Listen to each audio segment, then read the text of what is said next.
매너리즘이나 한계도 계속 생각하다 보면은 사람 생각은 좀 관성이 있기 때문에 계속 한계점만 보이게 되고 매너리즘에 머물러 있고 그런 상황이 펼쳐져서 일단 계속 행동으로 하고 있는 거죠. 안녕하세요. 저는 강민구라고 하고요. 지금은 영화 감독이자 작가 그리고 미디어 아티스트로 활동 중입니다. 주로 다루는 소재는 전부는 아니지만 괴담을 주요한 소재로 다루고 있습니다. 어렸을 때부터 이 외국 문화에 관심이 쭉 있었는데 저희 어머니가 이제 무용 감독이셨거든요. 해외 출장이 많으셨어요. 그 나라에 방문하실 때마다 영화하고 이제 책 같은 거를 꼭 이렇게 하나씩 사오셨어요. 그 해외 문화와 또 예술 작품을 접하기 시작했던 것 같고, 그래서 관심이 생겨서 인도 아랍어 문학을 전공을 하게 됐고요. 이제 국제개발학 석사를 졸업하게 되었습니다. 처음 영화를 찍으면서 제가 머릿속으로 구상했던 이미지들이 그려지는 걸 보고 새로운 경험이기도 했지만 이미 나는 이러한 거를 표현하는 연습을 내 머릿속으로 계속 해왔구나. 아, 이거는 내가 가야 될 길이구나. 이런 생각이 이제 들더라고요. 그래서 영화를 처음 배운 것을 기반으로 글로벌 문화 콘텐츠학 전공을 박사과정에서 이제 하게 됐고요.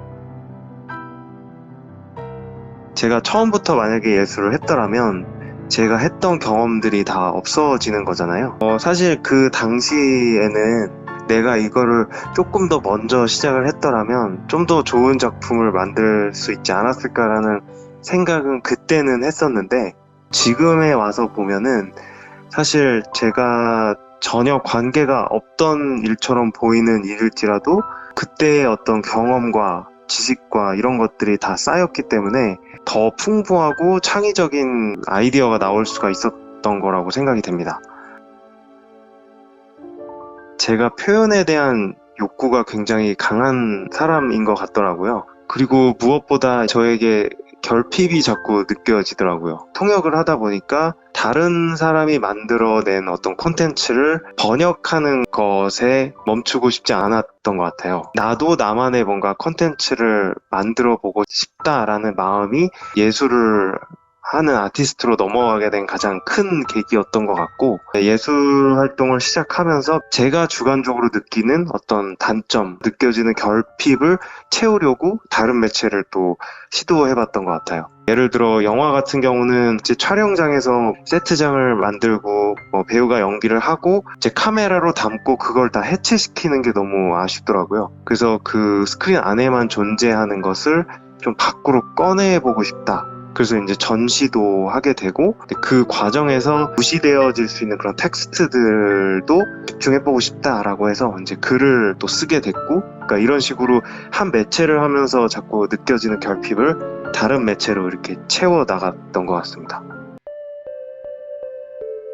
자연 속에서 놀다 보면 죽음이 정말 멀리 있지 않다는 것을 이제 어렸을 때 많이 깨달았거든요.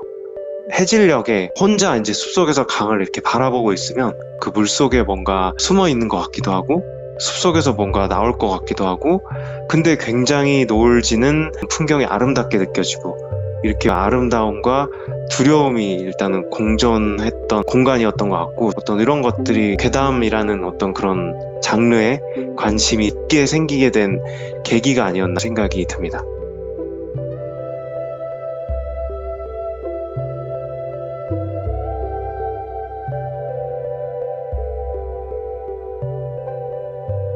사람들한테 나는 괴담을 소재로 한다라고 하면 그러면 막 엄청 무서운 거, 좀비 영화, 귀신 영화 이런 거 하시겠네요 라고 이제 말씀하시는데, 사실 저는 그런 쪽하고는 조금 거리가 있고, 저는 괴담이라는 어떤 이야기를 통해서 사회적인 약자를 조금 조명하는 방식으로 활용하는 것 같습니다. 괴담을 보면은 주로 등장하는 인물이나 대상들이 약자인 경우가 많거든요. 원한을 갖고 있거나 아니면 억울한 죽음을 당했고 이런 존재들이 이제 귀신이 되어서 나타나고, 그래서 저는 어떻게 보면 괴담을 통해서 사회의 비교적 약자라고 할 수 있는 사람들에 대해서 좀 더 집중하도록 하는 방식으로 괴담을 표현하고 있습니다. 예술이라는 장르를 통해서 사람들이 생각하지 못했던 부분을 이제 생각을 하게 되고 관심을 갖게 되고, 이런 효과를 냈으면 좋겠다라는 마음을 항상 좀 가지고 있고, 이런 장치로서 제가 사용하는 방법이 좀 아이러니한 상황, 모순적인 상황을 많이 사용을 하는데요. 그래서 아름다운 환경과 비극적인 사건, 그 두 어떤 요소 간의 간극이 크면 클수록 관객한테 다가가는 메시지가 조금 더 강해지지 않을까 생각을 하고 있습니다. 사실 작품을 시작하면 항상 있는 것 같고요. 정말 작품을 하고 있지만 하기 싫을 때가 많아요. 아, 이거 정말 답이 안 보인다. 이걸 사람들이 좋아할까? 내가 잘 해낼 수 있을까라는 생각은 그냥 항상 있거든요. 그래서 그러니까 우스갯소리로 영화나 책을 쓰거나 아니면 뭐 전시를 준비하거나 하는 과정이 꼭 지옥불에 들어가가지고 이렇게 막 예쁜 보석을 하나 가져오는 과정 같다. 뭐 이렇게 이제 말하곤 하는데, 매너리즘이나 한계도 계속 생각하다 보면은 사람 생각은 좀 관성이 있기 때문에 계속 한계점만 보이게 되고 계속 매너리즘에 머물러 있고, 그런 생각이 드는 건 드는 대로 내 자신에게 솔직해지고 일단 계속 행동으로 하고 있는 거죠. 근데 그렇게 하다 보면 그나마 처음 작업보다는 두 번 작업이 쉽고, 세 번째 작업은 두 번째 작업보다 쉽고, 그렇게 이제 조금 더 나아질 거라는 기대로 계속 나아가고 있고, 전 작품에서 느꼈던 한계와 단점들이 보완이 됐다면 잘 됐다. 근데 만약에 보완이 안 됐다면 그럼 다음 작품에서 보완하자, 이런 마음으로 해나가는 것 같습니다.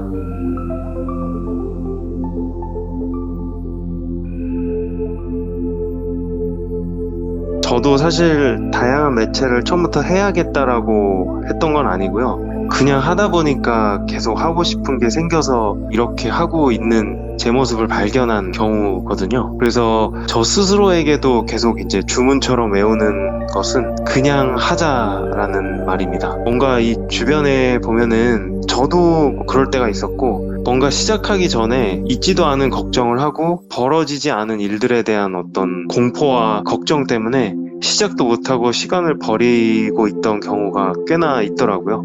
물론 번아웃이 굉장히 심각한 경우가 있다면 안 되겠지만, 저는 번아웃에 빠지더라도 자기가 뭔가 이루고 싶은 게 있고 하고 싶은 일이 정말 뚜렷하게 있다면 번아웃에 빠지든 걱정이 되든 망하든 일단 하면서 그런 감정에 잠식이 돼보라고 말하고 싶습니다. 예술뿐만이 아니라 다른 분야에서도 이런 식으로 자기한테 주문을 걸면서 하면 하고 싶은 것, 이루고 싶은 것에 조금 더 가까워지지 않을까 생각을 합니다.